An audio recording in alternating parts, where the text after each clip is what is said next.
हर भूतिया कहानी के पीछे ना एक एक बनावट होती है, एक खास तरह की कला। लेकिन सवाल ये है कि आखिर वो कौन सी चीज है जो एक कहानी को सच में डरावना बना देती है। आज हम यही करने वाले हैं। हम दो बिल्कुल अलग अलग कहानियों को लेंगे और उनकी, कह सकते हैं, एनाटॉमी को समझेंगे, परत दर परत। वाह, कुछ जगह आपको रख लेती हैं। सोचिए जरा इस लाइन के बारे में। यही तो वो डरावना ख्याल है जिसके बारे में आज हम बात करने वाले हैं। ऐसी जगह जिनकी अपनी यादें होती हैं। मतलब ये सोचना भी कि कोई बिल्डिंग, कोई घर अपने अंदर आने वालों को कैद कर सकता है, यही तो असली डर की जड़ है ना? तो हमारे पास विश्लेषण के लिए दो कहानियां हैं। एक तरफ एक बहुत ही पर्सनल, सच्चा सा लगने वाला किस्सा, और दूसरी तरफ एक पूरी तरह से तराशी हुई सिनेमाई कहानी। दोनों का मकसद डराना है, पर उनके तरीके जमीन आसमान का फर्क है। और यहीं पर इन दोनों कहानियों का फर्क साफ नजर आता है। द हाउस गेस्ट जो है वो एकदम कच्ची, अनफिल्टर्ड लगती है, जैसे सच में किसी के साथ हुआ हो। वहीं दूसरी तरफ द लास्ट रूम वो डर पैदा करने के लिए ही बनाई गई एक कला है। तो एक तरफ है हकीकत का दावा और दूसरी तरफ है डर का एक सोचा समझा ताना बाना। तो सवाल ये उठता है कि एक अच्छी भूतिया कहानी शुरू कहाँ से होती है? और इसका जवाब शायद थोड़ा हैरान कर दें, हकीकत से। चलिए देखते हैं कि कैसे ये दोनों कहानियां डर को असली महसूस कराने के लिए एक भरोसेमंद दुनिया बनाती हैं। जरा इन चीजों पर गौर कीजिए। एक गैराज बैंड जो स्पेनिश रॉक बजा रहा है, डिब्बे में रखे हुए बचे हुए पैनकेक्स, एक यूट्यूबर जो वीरान जगहों को एक्सप्लोर करता है, या फिर चाय की दुकान वाले जो चेतावनी दे रहे हैं। ये सब कितनी नॉर्मल रोजमर्रा की चीजें हैं ना। यही छोटी छोटी डिटेल्स कहानी को हमारी दुनिया से जोड़ देती हैं, और फिर जब कुछ अजीब होना शुरू होता है ना, तो उसका असर 1000 गुना ज्यादा होता है।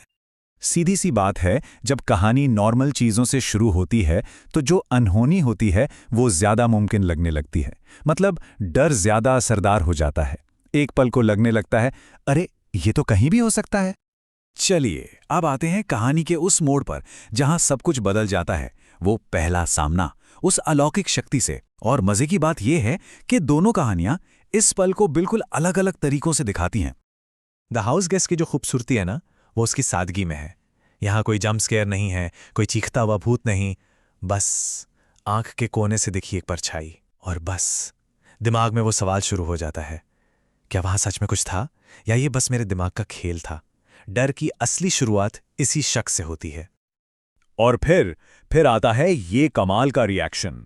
जरा सोचिए, हॉरर फिल्मों के हीरो की तरह डरने की बजाय भाई का जवाब एकदम आज के जमाने वाला है, एकदम बेपरवाह। वो डरता नहीं है बल्कि चिढ़ जाता है। और ये जो रिएक्शन है ना, ये इतना अनअपेक्षित है, इतना रियल है कि कहानी पर और भी ज्यादा यकीन होने लगता है। ठीक है, तो ये था एक तरीका। अब दूसरी कहानी की तरफ चलते हैं, जहां एक तरफ भाई का वो बेपरवाह रवैया था, वहीं द लास्ट रूम में डर को बहुत ही धीरे धीरे, परत दर परत बनाया जाता है। यहां पर डर को हर सेंस से महसूस कराया जाता है। पहले अर्जुन को खाली गलियारे में कदमों की आहट सुनाई देती है, फिर एक साफ आईने पर शब्द उभरने लगते हैं, उसके बाद एक ठंडी सी आवाज सीधे कान में फुसफुसाती है, और सबसे कमाल की बात, कैमरा वो परछाइयां कैद कर लेता है जो नंगी आंखों से दिख ही नहीं रही। ये डर को धीरे धीरे क्लाइमैक्स तक ले जाने का एक क्लासिक तरीका है। लेकिन इन दोनों कहानियों की असली ताकत उनके अंत में छिपी है। इनका अंत ऐसा है जो हमें पूरी कहानी को एक नए नजरिए से देखने पर मजबूर कर देता है। तो द हाउस गेस्ट में क्या होता है? भाई उस बेसमेंट के अनुभव को, कह सकते हैं, एक बुरे सपने की तरह भूलकर अपने दोस्तों के पास ट्रक में पहुंच जाता है। एक पल को लगता है कि चलो सब ठीक है, खतरा टल गया। और तभी उसका दोस्त ये सवाल पूछता है, एक ऐसा सवाल जो सब कुछ बदल देता है। अरे रुको, तुम्हारे भाई का क्या वो हमारे साथ नहीं आ रहा है? सोचिए, उसके दोस्त ने भी किसी को बेसमेंट से बाहर आते देखा था और उन्हें लगा कि वो उसका भाई है। इसका मतलब वो जो परछाई थी वो सिर्फ एक धुंधला साया नहीं थी, वो इतनी ठोस, इतनी असली थी कि उसे एक जीता जागता इंसान समझ लिया गया। तो असली डर ये नहीं है कि बेसमेंट में क्या था, असली डर तो ये है कि वो जो भी था वो बेसमेंट से बाहर आ गया, हमारी दुनिया में। एक ऐसी चीज जो इंसानों जैसी दिखती है और आपका पीछा कर सकती है। ये ख्याल ही रोंगटे खड़े कर देता है। अब देखते हैं द लास्ट रूम का अंत। यहां पर सस्पेंस को एकदम चरम पर पहुंचा दिया जाता है।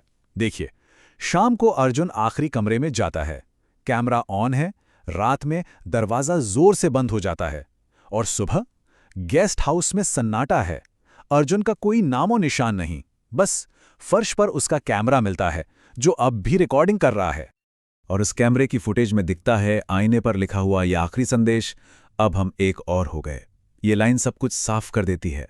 अर्जुन मरा नहीं, उसे शामिल कर लिया गया है। वो अब उस घर की रूहों के कलेक्शन का एक हिस्सा बन चुका है। ये एक ऐसा अंत है जिसमें कोई उम्मीद नहीं है, बस एक खौफनाक सच्चाई। तो हमने देखा, एक कहानी हमारे दिमाग में एक सवाल छोड़ जाती है, जबकि दूसरी एक पक्का ठोस अंत देती है। लेकिन सवाल ये है कि ये दोनों ही तरीके इतने असरदार क्यों हैं? चलिए इसे समझते हैं। जब हम इन दोनों कहानियों को आमने सामने रखते हैं तो डर का जो फर्क है वो बिल्कुल साफ हो जाता है। द हाउस गेस्ट का डर एक अनजान घुसपैठिए का डर है। ये मन में एक शक, एक वहम पैदा करता है कि वो चीज़ अब कहाँ है। वहीं द लास्ट रूम का डर एक ऐसी कैद का डर है जिससे कोई बच नहीं सकता। ये निराशा पैदा करता है और सवाल छोड़ जाता है कि अगला कौन होगा।